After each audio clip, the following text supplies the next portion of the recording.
With Rustic-Realty. I'm Mark Jones with Top Choice Inspectors. So Mark, we're standing in front of a water spigot. In Colorado, we sometimes get a little bit cold. Mark, how do these work? David, that's a great question. I actually brought one today to kind of demonstrate, because what we see is just the front part of the spigot.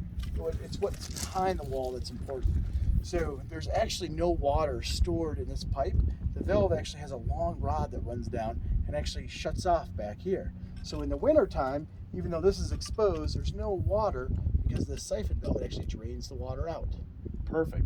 So my next question though is should I leave a hose connected? Unfortunately, if you leave a hose connected, that's probably the worst thing you could do for these frost-free hose bibs.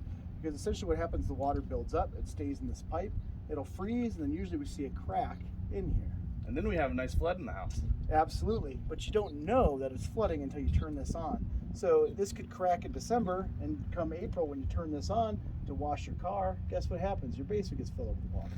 So the other question is I turn this thing off and it keeps dripping. Should I just crank down on that thing?